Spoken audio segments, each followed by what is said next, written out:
आकाशवाणी लखनऊ की हवा के तरंगों पर बनने वाली मानव श्रृंखला बूंदों की न टूटे लड़ी में आपका स्वागत करता हूं। मैं रेडियो जल मित्र जमशेद। मैं रेडियो जल मित्र आकांक्षा। जैसा कि आप जानते हैं कि इस कार्यक्रम में हम आपको रोज किसी जल योद्धा से मिलवाते हैं जिसका जल संरक्षण में कोई उल्लेखनीय योगदान हो। आज हमारे साथ दिल्ली से जुड़े हैं श्री अरुण तिवारी जी, जो एक पत्रकार और जल एक्टिविस्ट हैं और पत्रकारिता के माध्यम से जल संरक्षण पर कार्य कर रहे हैं। आप आकाशवाणी दूरदर्शन से जुड़े रहे। इसी के साथ पत्रकारिता, थिएटर, सोशल वर्क में भी आपने अपना योगदान दिया। जल यात्रा, अरवरी, संसद, गंगा जनादेश ऐसी 15 पुस्तकों का संपादन और लेखन किया। और आज हम आपसे पत्रकारिता के माध्यम से जल संरक्षण में किस प्रकार कार्य कर रहे हैं इस बारे में बात करेंगे। आपका बहुत बहुत अभिनंदन, स्वागत है श्री अरुण तिवारी जी। नमस्कार, धन्यवाद। और हम आज आपसे जानना चाहते हैं कि आप एक पत्रकार से जल संरक्षण कर्ता कैसे बन गए। पहले तो मैं आकाशवाणी लखनऊ को बधाई देना चाहता हूं, आभार व्यक्त करना चाहता हूं और सम्मान देना चाहता हूं कि आकाशवाणी लखनऊ ने एक बहुत ही शानदार एक पुनीत पानी का काम शुरू किया है।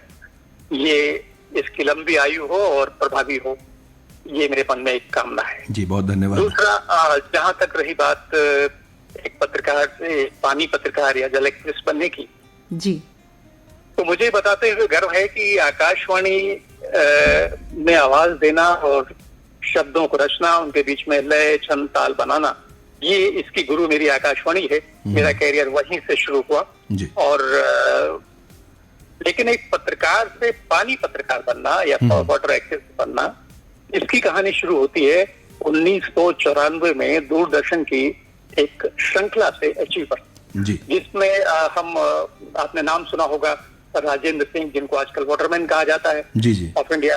उन पर मैं 1994 में एक फिल्म बनाने गया था जी, उनके काम पर। और बस वो वहां मैं फिल्म बनाने गया था, उन्होंने मेरी ऐसी फिल्म बनाई कि मैं वो पानी उतरता चला गया और फिर मैं पानी के कामों को देश भर में जाना, समझना, सुनना, गुनना और फिर बाद में उनको कागज पे उतार देना, ये मेरा शक्ल बन गया। और फिर आपने कई सारे लेख, कई कॉलम्स लिखे, इनके बारे में बताइए हमें, जिन्होंने लोगों को सकारात्मक रूप से प्रभावित किया हो, कोई ऐसे लेख। अब अपने मुंह से ये कहना कि मेरी किसी रचना ने किसको प्रभावित किया, नहीं किया, लेकिन मैं ये शायद ठीक नहीं होगा, लेकिन मैं ये जरूर कहना चाहूंगा कि जब जब पानी ने आवाज दी, देश में जब जब पानी के मसले उठे, चाहे वो नदी का मसला उठा, चाहे गंगा नदी का मसला हुआ या यमुना का मसला हुआ या हिंडन का मसला हुआ उत्तर प्रदेश में, ये जितने भी मसले हुए, इन तमाम मसलों में मेरी कलम हमेशा चलती रही, बोलती रही। और खास तौर पर मैंने कोशिश ये की कि एक जो समझ का मसला है वो ग्रामीण पानी को लेकर के, उसमें मैंने ज्यादा कोशिश की, मेरा गांव से जुड़ा रहा है, उसको समझने की और उसको लोगों तक पहुंचाने की। तो इसके लिए तमाम माध्यम अपनाए, चाहे वो देश के क्षेत्रीय अखबार हों, राष्ट्रीय अखबार हों, पोर्टल हों, डॉक्यूमेंट्रीज हों, ये मेरी एक कोशिश रही। लेकिन किसने प्रभावित किया, किसने नहीं प्रभावित किया, शायद इसका मैं फैसला नहीं कर पाऊँ। एक बात और जुड़ जाती है अरुण जी कि आप पानी पर लिखने वाले बड़े पत्रकारों में आते हैं और आप जैसे बहुत से पत्रकार जल पर बहुत कुछ लिख रहे हैं, फिर भी देश जल संकट से उबर नहीं पा रहा है। ऐसा क्यों? ऐसे में क्या कुछ किया जाना चाहिए? आपका बहुत ही महत्वपूर्ण प्रश्न है कि हम आजादी से लेकर अब तक लगातार कितना पैसा, कितना ज्ञान, कितना तंत्र पानी के लिए खड़ा कर रहे हैं और कितना इस विषय को अब मीडिया में जगह भी पर्याप्त मिलने लगी है। तो ये भी नहीं कह सकते कि मीडिया अब इसको नकार रहा है। इसके बावजूद संकट लगातार क्यों बढ़ रहा है?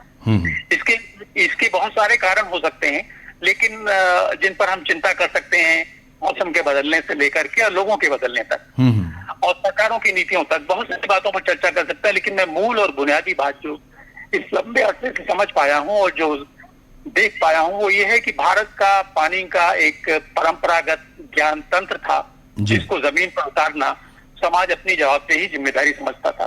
खासतौर से बात आज कहना इसलिए महत्वपूर्ण हो जाता है कि आज अक्षय तृतीया है जी, और अक्षय तृतीया और वहाँ उस तरफ देव उठनी एकादशी, ये तो अबूझ मुहूर्त होते हैं साल में। और भारत का समाज इनको, आप देश के तमाम इलाकों में देखें तो भारत का समाज इनको अपने जल्दीबस के तौर पर मनाता था। जी जी। उसकी अपनी जवाबदेही वो खुद तय करता था और खुद ही उसको अंजाम देता था। शासन उसको जगह दे देता था या उसकी पीठ थपथपा देता था। जी। आज के दिन अक्षय तृतीया में वो पुराने तालाबों को, पुरानी जल संरचनाओं की मरम्मत करना, बारिश आने से पहले उनको साफ करना, ये काम किया करता था। और उधर देवउठनी एकादशी में चूंकि मिट्टी नर्म होती है, बारिश के बाद का समय होता है, तो फिर नए तालाबों को खोदना, नई रचनाओं को करना, ये समाज खुद करता था। इसके लिए कोई उसको आदेश नहीं करता था।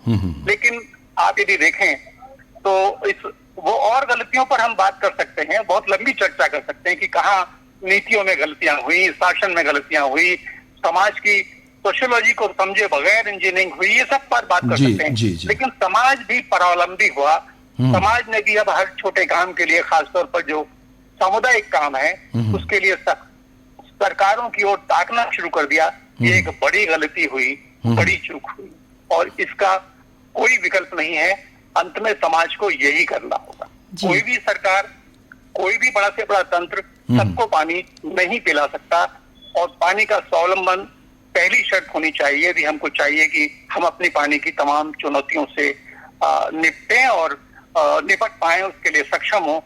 ऐसे अभी आज की तारीख में यदि मैं कहूँ तो भारत में जो जितना भी पानी बरसता है लगातार वो कम जरूर हो रहा है। लेकिन आप यदि देखें तो राजस्थान में आप जैसलमेर में जाएं और रामगढ़ तहसील की बहुत चर्चा होती है, सबसे कम पानी बरसने वाला इलाका है। लेकिन वहाँ पानी को लेकर आत्महत्या नहीं होती क्योंकि कम पानी को के साथ जीना सीख।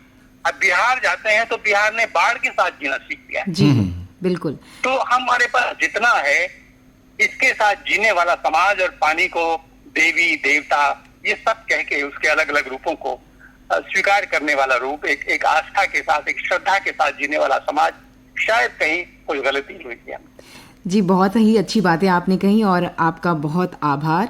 हमारे साथ श्री अरुण तिवारी जी जिन्होंने अपने अनुभव साझा किए हमसे। बहुत बहुत धन्यवाद। आपका बहुत बहुत धन्यवाद, एक बार फिर आभार। जी हाँ श्रोता, ये थे अरुण तिवारी जी जो कि एक पत्रकार और जल एक्टिविस्ट हैं और पत्रकारिता के माध्यम से जल संरक्षण पर कार्य कर रहे हैं। आपको ये कार्यक्रम कैसा लगा इस बारे में हमें मेल आईडी पर सूचित करें bkntl100@gmail.com और इस मेल आईडी पर प्राप्त कुछ मेल पढ़ेंगे लेकिन इस म्यूजिकल ब्रेक के बाद।